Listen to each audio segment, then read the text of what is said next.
request from Nebraska so they can stop taxpayer dollars from being used to make our children obese. I understand requests from 3 more states will be approved shortly, and more are expected to come in the following weeks. Over the next 80 days, the Commission will build on its work in this report to develop a roadmap to bold and transformative public health reforms for our consideration. It's a consideration, and we'll lay out the facts. Let me say congratulations to the entire MAHA movement. This movement has become very hot. People are really, I tell you, they're going crazy over MAHA. They're going crazy, right?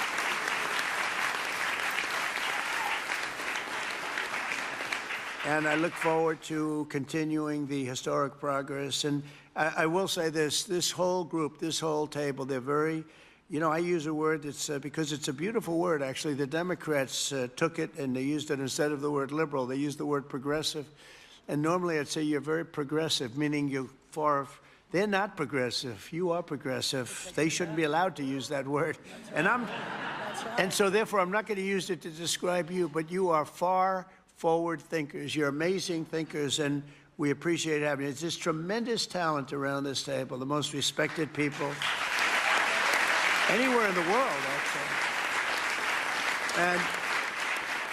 And I've been a fan of Bobby for years. He came up to see me 13, 14, 15 years ago, I remember, and he left.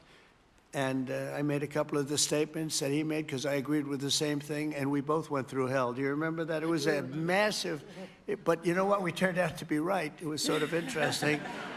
But I've been a friend of Bobby, and he's been a foe, too. He's tried to stop a couple of my jobs. In one case, he did stop a job, and I was really angry. And then about 4 months later, we went into like a depression. And I saved a hell of a lot of money by the fact that you stopped it. You're welcome. So I never minded. I always said, thank you very much for stopping that big job I was going to do.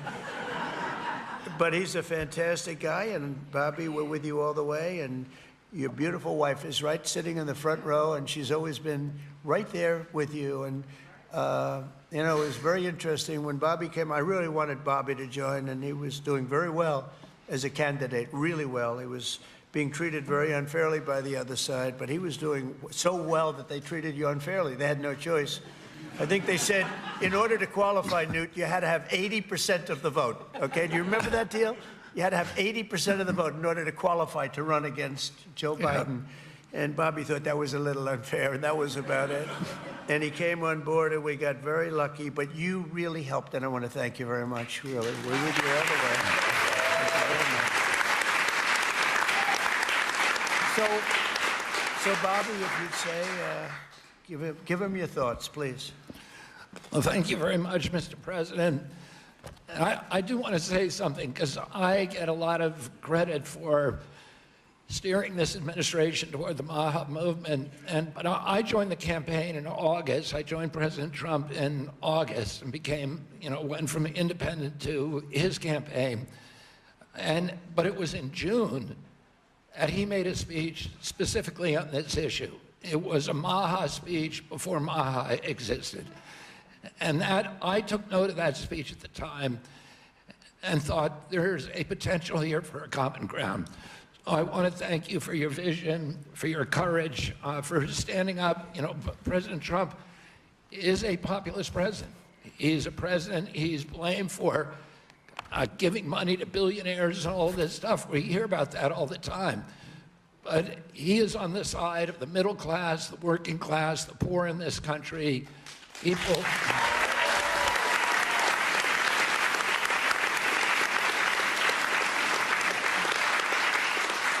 And I've been following, I've met every president since my uncle was president.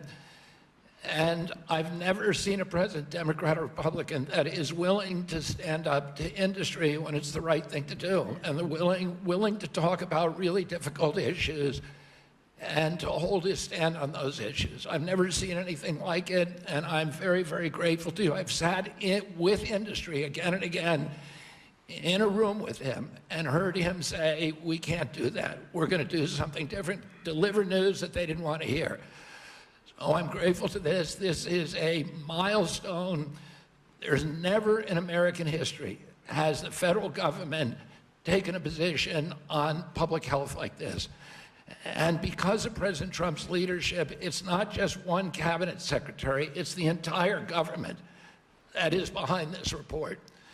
And I can say again, I talked a little bit about when I met Rachel Carson as a boy. My uncle tried to do this, but he was killed and it never got done.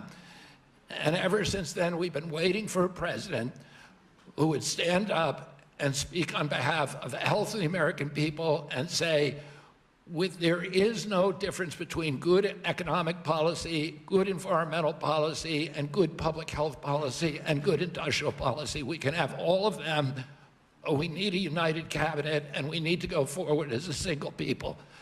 I want to thank you for that, President Trump. Thank you very much. Thank you.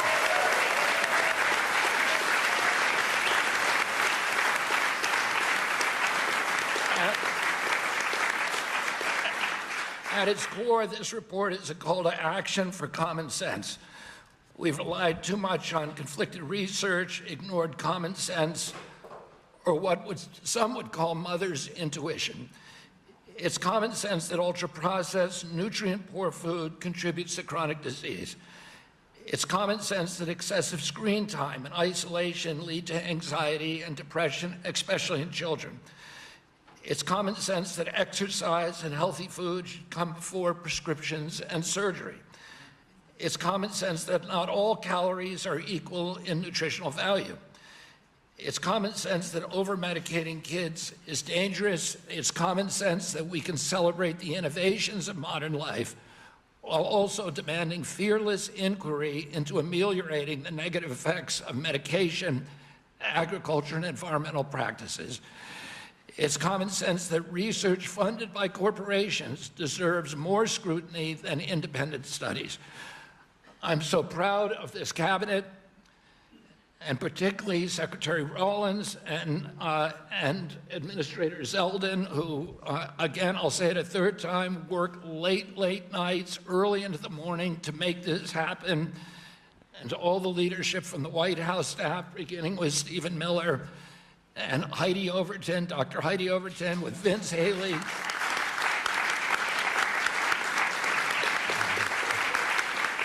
Their leadership and their steady hand in getting us to the goal line we could not have done it without them. They helped us grapple with weighty issues and committed this administration to solving large, complex challenges like children's health. We're joined here by senators, advocates, governors who I have worked with, and CEOs who I know who are all ready to begin carrying out this mission. This is the beginning of a conversation, a national conversation that we are going to have with maturity, with nuance, for the first time in history, thanks to your leadership, President Trump. There is a reason that the Maha Moms sided with you, President Trump. It's because this administration has the bravery to tell the truth and solve problems through innovation and not nanny state regulation. President Trump, I'm honored to present you the Maha report and work with this incredible cabinet that you have brought together to make our children healthy again.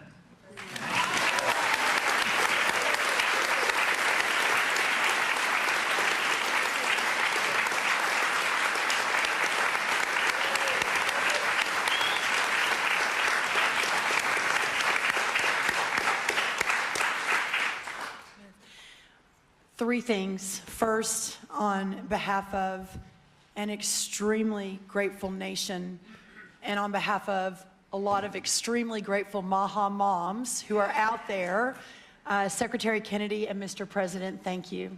I see a Maha mom and grandma and our amazing Chief of Staff right there, Susie Wiles. I see a Maha mom and Caroline Levitt and all across our cabinet. Sir, my oldest son, Luke, is here. Stand up, Luke. I am a Maha mom of 4. And this hits particularly close to home for every single one of us in this room. That's the first thing. The second thing is that you mentioned, sir, in your remarks that we are on track to sign multiples of SNAP waivers to get junk food and sugary drinks out of our food stamp system. And I am so proud.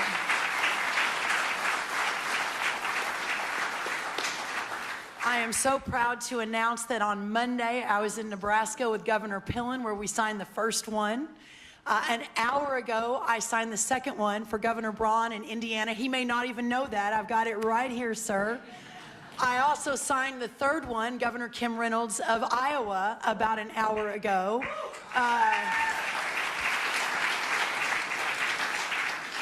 With a half a dozen more coming down the line. And sir, that has never happened before. Under Republican or Democrat administrations, we have never made that happen before. So I am so proud and so grateful for your leadership. Morrissey here, who was the first one to apply from West Virginia. Oh, Governor Morrissey.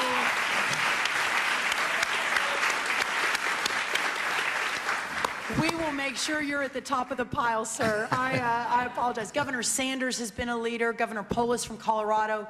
It has been remarkable how these governors have stood up. That's the second thing. The third and final thing, sir, is we all know that at the center of making America healthy again is making American agriculture great again. Without American agriculture at the center of this discussion, we have the most robust, the safest, the best agriculture system in the world. And in partnership with the amazing Secretary Kennedy and all of these incredible patriots sitting around this table, under the leadership of the extraordinary President Donald J. Trump, we will make America healthy again. And what an honor it is to be a part of that. Well, thank you, sir.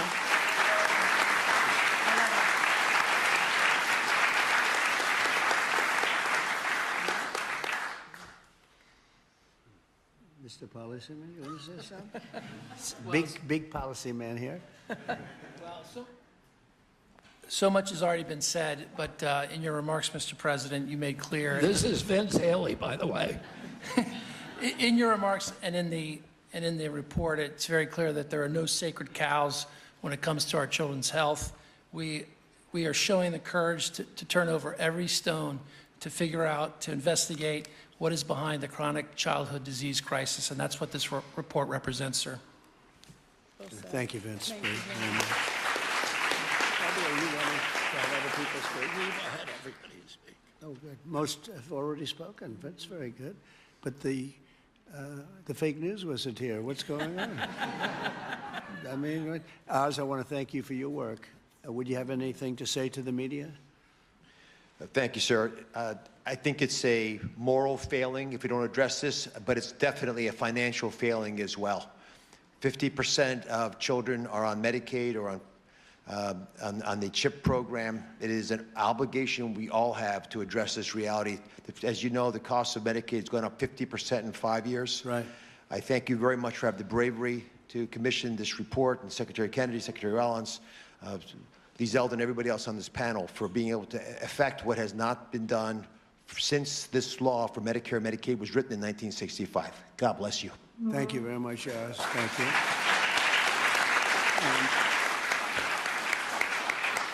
A man who's just so highly respected, Dr. Marty McCary. Would you say a couple of words, please? Thank you, Mr. President. The United States is the best in the world when it comes to proton beam therapy, CAR-T, sophisticated operations. But when it comes to the health of the population, it's been a 50-year failure.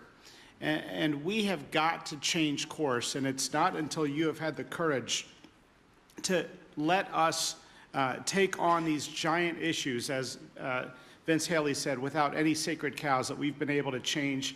And I think this will transform our healthcare system from a reactionary system where doctors are playing whack-a-mole to a proactive system. So thank you, Mr. President. Thank you very much. Thank you, man. Highly respected man. Jay, please say a few words. Thank you. Thank you, Mr. President. I said earlier already that it's shocking to me that with this report says, which is that our kids will live less long, less healthy, more unhappy lives than we will as parents. We can't have that. I'm so proud to be part of this moment because that doesn't have to be the future. We can change things by doing excellent gold standard science, understanding the root causes of all these problems, reversing it. And Mr. President, this is an enormously important moment because it's from this moment forward, we will reverse course so our kids will live longer than us, will live more healthy than us, and will be happier than we have been. Thank you. Thank you very much. Thank you. Thank you, Jay. Good job, too. I have to say, we have the greatest farmers in the world, and we love our farmers, and we want to pay respect to our farmers, and we always will. And we won the farmers by a lot in the election, in every election, all 3 elections, and we won by a lot, and I will never forget that, and they are foremost in our thought. And representing, I think, the farmers better than just about anybody can do is Senator Roger Marshall. Could you say a couple of words, Roger, please? Mr. President, we're not tired of winning yet. Congratulations. What a week you've had overseas, one win after another, one big, beautiful bill across the House floor this morning. You're the best closer in the game, and this is one of the greatest days of my life, professionally speaking, as well. And I just want to acknowledge my MAHA mom out here as well, that my wife, Lena, was a MAHA nurse and a MAHA mom and a MAHA grandma. Now, Lena, will you please stand up as well, my wife?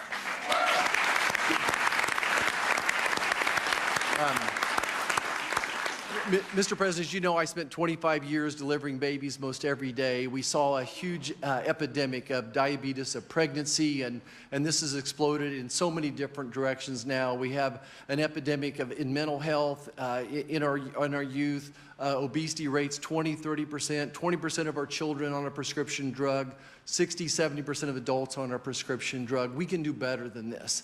And it does start with the farmer. It starts with soil health. And I just want you to know that our farmers are so committed to this as well. And so many of them are already doing great things. They're making the soil healthier. They're using less pesticides. They're doing all the right things. It's going to take a little bit more effort and time to get everybody with those practices. But the American farmer and rancher were the original environmentalists, the original conservationists, and they'll be right here working beside us. And we appreciate your support of them as well. Thank you, Roger. Great. Thank you.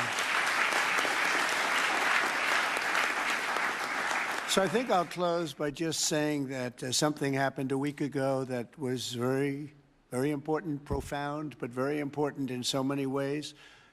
For years, I noticed that other countries paid much less for drugs and pharmaceuticals than we did. But I don't mean 2% less or 10%, which would be good, but I don't mean 20 or 25 or 30%. I mean, sometimes we paid 10 times more, 12 times more, 13 times more than other countries, where people from our country would be seen going into Mexico and seen going into other countries, leaving on trips and bringing their drugs home because they'd get in London, they'd be able to buy a drug for 1/10 the price of what it costs in New York City. And I watched this. And I watched it during my term, and I didn't like it. I didn't like it. And it's a very complex system, but, you know, we're smart also, maybe much smarter than they are. And at some point, we had to figure out, and I heard it was the middleman. Nobody told me who the middleman was. Nobody knew who the middleman was. Nobody ever heard. All I heard is the middleman. I said, they've got to be the richest people in the world, whoever they are. We don't even know if there is a middleman. All I know is that the drugs were 10 times higher and sometimes more than that. And I really got into it over the last year, and I figured the whole system out. And for various and sundry reasons, the United States of America was being screwed, and we were being taken advantage of and being laughed at for years and years. And I said, it's not going to happen anymore. And I brought a great gentleman, the head of Eli Lilly, in, who's great. He really is. He's great. He's done a fantastic job, and others also of the companies. And I'd have it out with him. I had debates with him, actually, and pretty much it was a debate that was impossible to lose.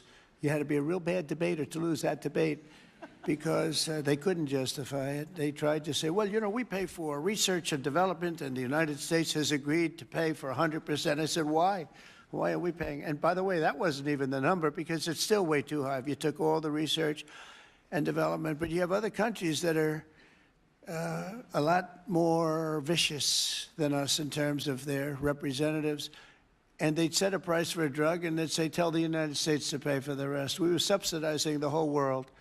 And I said, we're not going to do that anymore. We've been a laughing stock for so many years. The last 4 years, we've been a laughing stock. I said it. We were a laughing stock, and now we're the most respected and we're the hottest country in the world. We're going to remain that way. We're going to do that with drug costs, too. And so I said, I'm going to do something that's a very unpopular thing to do with a small number of people, mainly the people that own the drug companies and others. And I'm not even blaming them. They were able to get away with it. But it was really other nations that took advantage of us because the drug companies were under their thumb. And they would say, this is what I'm going to pay. And the European Union was right at the top of the list. Let me tell you, we're going to pay $20 for this, and we're not going to pay any more. And America would pay $240 for the same thing that they're paying $20. They said, tell America to pay for the rest. And for years, they went along aimlessly, and they did it. And I started making changes, and I'll never forget the end of my first term, which was very successful. We had the best stock market ever. We had the best economy ever of any president. We went up 88% in the stock market, as an example, and I think 116% in one of the other indices. And we had, we're doing well, but this whole thing with the drug costs always bothered me. And I started really studying it, and it's very complicated stuff. And I said, you know what? We are paying so much more, and I demanded favored nations. We're the biggest buyer, we're the best buyer, we're the most solid buyer, we're the one that paid for all of the research and development. And I said, we're going to do something that's earth-shattering. So at the end of my first term, I was so proud because it's the first time in 28 years that any president reduced drug prices during the course of 4 years. And you know what the number was? 1/4 of 1%. But it was down 1/4. Think of it, 1/4 of 1%. Very little. Essentially, they remained the same. But I wanted to get it down, and I was so proud. I thought I was the greatest guy in the world. I took it down 1/4 of a percent, and I had news conferences. I was bragging. I'm the only one that did it 28 years. And then I said, that's not very much because we were still paying so much more. And I decided I've got to break the system. And it's the most powerful lobby in the world, the drug company. The most powerful they are, the most powerful. And I'm not saying bad, good. I'm not saying anything, but they have tremendous power over the Senate, over the House, over the governors, over everybody. And they spend more money, billions and billions of dollars. And I said, I don't care. I have to do what's right. And I declared a favored nations, most favored nations, where the United States from now on is going to pay the exact same price as the lowest price anywhere in the world. In other words, if you take...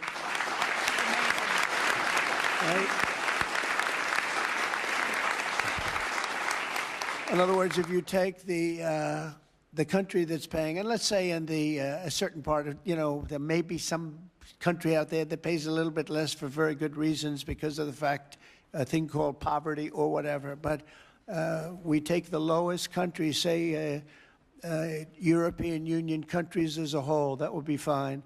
Or take individual countries within the European Union, or take various countries that nobody's even heard about. We pay the lowest.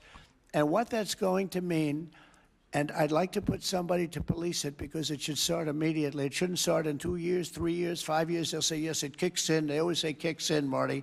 It kicks in, sir, in 4 years, and then 4 years they get it changed. It should mean, so remember I told you I was happy with 1/4 of 1%. It could mean anywhere from 70% to 89% reduction in drugs and pharmaceuticals. That's a little different, right? And I've actually had some congressmen call me and they say, sir, can we talk about this? I said, no. They wanted to talk because, there's tremendous power against them. And I understand that. And every one of them was covered. Senators were. I see Roger smiling, and Roger probably was too, but you know what? He wants to do the right thing, right? He wants to do the right thing, and we're doing the right thing. We're taking advantage of, and forget the drug company, we're taken advantage of by other countries that insisted with the drug companies that they were going to pay X dollars, and we're not paying any more, and you're not doing business here, and they were nasty about it, because these people are almost sort of afraid of them, and we are going to now get a reduction in drug costs of up to 89% in some cases, but 50% would be a bad number. So think of that, 50% versus 1/4 of 1%. Think of that, 85, 89, 91, 72%. It's going to be massive numbers. It's going to be incredible for Medicaid, incredible for all forms of health care. Medicare is going to be, it's going to have a huge impact, so big that nobody can calculate it. I mean, this thing could drop by 25, 30%. The drugs are a very big part of it, right? So very big part. So it'll affect everything. It'll affect your whole life. The amount of money you're going to be saving is going to be incalculable. Nobody can believe I had the courage to do it. I don't think it's courage. I think it would have been courage not to do it. I tell you what, not to do it would have taken far more courage, because I was tired of it. And I was listening to these guys, and they are, you know, they make a lot of money every year, millions and millions of dollars a year. And I agree, because at the beginning, because of the complexity, you'd walk out of a room, you'd hear them talking, and, you know, they almost convince you that it's a great system, it's a wonderful system, even though we were paying 10 times more. That's why they make $30 million a year, because they were good, but not any longer. And one of them just threw up his hands after I was just pounding on him. He said, I can't do it anymore. It's the hardest thing I have to do is trying to justify this damn thing. I can't do it anymore. One of the biggest companies, I just can't do it anymore. You're right. And as soon as he said that, that was like incredible, because I understood exactly he couldn't do it. He said it's the hardest thing he had to do is trying to justify why we're paying $200 for something and somebody else is paying $12. That is a neighboring country. Take Canada. I mean, people go up to Canada to shop because the prices are so much less, and it's not going to happen anymore. So we're going to take the lowest country anywhere in the world, and that's what we're going to be paying, and we'll be saving from 50 to 89%. And these are big, these are tremendous numbers. There's not going to be anything where we're paying 10 times more than somebody else. And one thing that is very important, and it's got to be implemented, it's done. I've done the order, it's done. But we have to get somebody that's got a lot of strength and a lot of power, because you have to implement it, because these countries are going to go down fighting. They don't want this to happen because they're going to go up. Now, there are many more people involved in the world than there are here. So they'll go up a little bit, maybe 15, 20%, and we're going to go down 60, 70, or 80%. But they will fight the drug companies. The drug companies are very worried that they're going to fight, and that's okay. If they fight, we'll just say, that's okay. We are not going to let you sell any more cars into the United States, or we're not going to let you sell any more wine or liquor or alcohol or something that's actually much more important to them than the drugs. And we're going to be able to force that issue if we need to. They should do it. We're basically equalizing.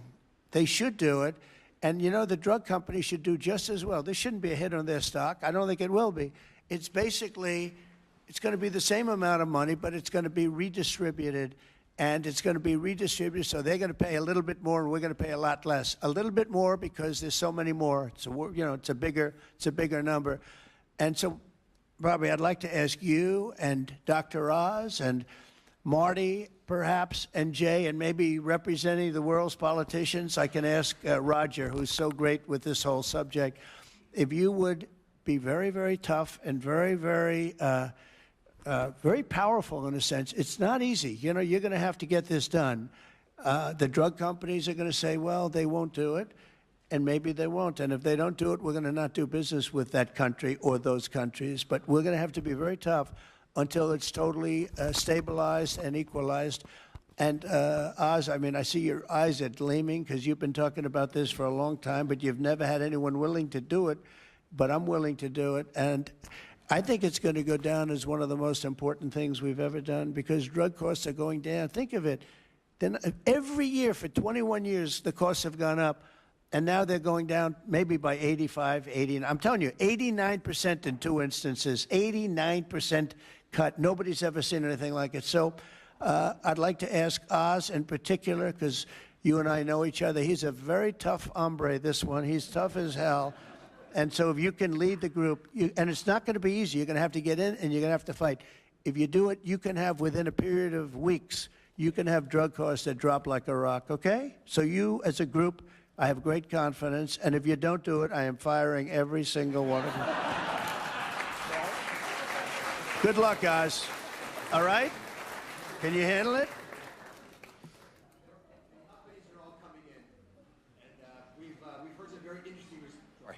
The companies are all coming in. We've had some very promising interactions. So Okay, good. I Well, give you a you're little gonna time be to be the a tough ones. hombre. You'll do a great job. I have no doubt about it. Thank you very much. Any help, I will be there to help you, okay? But you mentioned something that has not been discussed in the past. People have talked about drug prices in a silo and in isolation. But when you start going to the countries where they give discounts to because they're getting beaten up there, and you support these companies, they see a huge upside potential, and even greater than the numbers you mentioned. Right. They should be able to charge more than what they would historically have been tolerant of if they have the support of the U.S. government and you. And Secretary Kennedy is aware of all these discussions. Well, they were artificially low and artificially high. We were artificially high. They were artificially low. We're not going to let that. And I think you're going to be able to handle it pretty easily. But speed is very important, because we can do this immediately. This doesn't take 2 years, 3 years. It doesn't take a month. So do the best you can. Thank you very much. Thank you, everybody. Thank you very much. Thank you, Bobby. Are we concluded, Bobby? Yes. Go ahead. Why don't you Thank you, finish it Mr. off? President. Let's all give a hand for President Trump for his leadership. Thank you.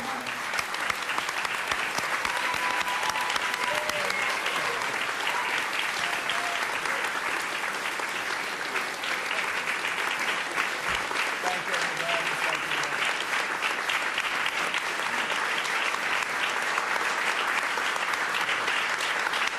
Power plant.